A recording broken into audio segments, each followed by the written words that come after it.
Jay Slater, search expert, describes perilous terrain where teen had fatal fall and says mum is crying, crying, crying.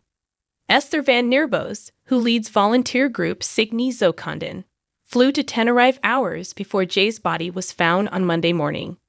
The volunteers have remained on the Spanish island and are set to return later this week. They were seen on Thursday in a desolate ravine with a sniffer dog, Flex, walking in the blistering heat. A source revealed to The Sun they returned on behalf of the family so they could fully understand the geography of where Jay's body was found.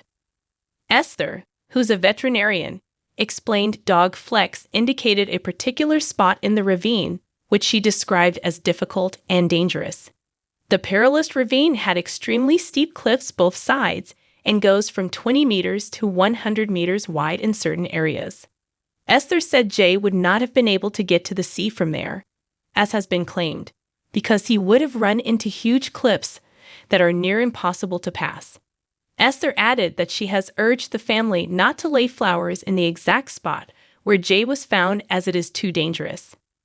Esther said, "Every case is sad. It's particularly difficult for mothers.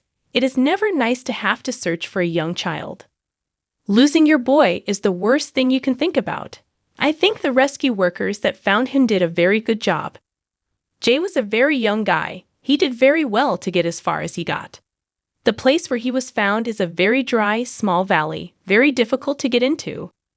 Esther, who is in close contact with Jay's family, said they are crying, crying, crying. Spain's Guardia Civil yesterday repeated to The Sun that they would not be revealing the exact location where Jay's body was found. The deployment of a private search team suggests that Jay's grieving family were not made aware of the precise spot where his remains were discovered. Jay's mum, Debbie Duncan, said yesterday, "The wonderful team Signy Zokanden have remained in Spain all week and have continued to support us since Jay was found.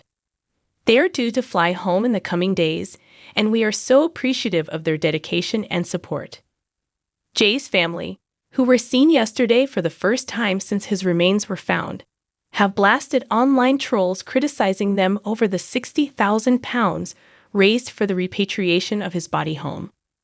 Devastated mum Debbie Duncan has asked people to continue donating so she can give her son the send-off he deserves.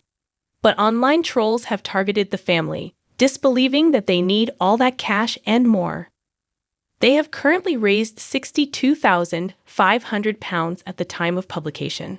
Family spokesperson LBT Global have now slammed the trolls and said they were seeing vast amounts of hateful content online.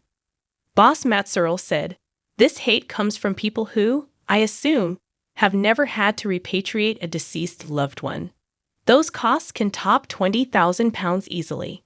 These people probably haven't had to arrange their own child's funeral, nor felt the need to make it the biggest and best they can, as it's the last thing they'll ever do for their child." Apprentice bricklayer Jay traveled to a remote errand in Masca with two men in the early hours of June 17. He had been partying all night in Playa de las Americas, close to an hour's drive away. In the morning, he attempted the 11-hour walk back to his own accommodation miles away.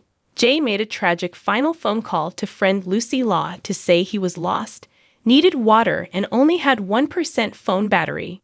It was the last time Jay, from Oswald Twistle, Lance, was heard from, and a mammoth search mission was launched. Jay's dad Warren and brother Zach spent weeks searching the unforgiving terrain for a breakthrough after the teenager vanished on June 17. They retraced his steps in the blistering heat for days on their own after Spanish cops suspended their search. But his body was finally discovered by a helicopter crew on Monday at the bottom of a ravine close to where his mobile phone last pinged.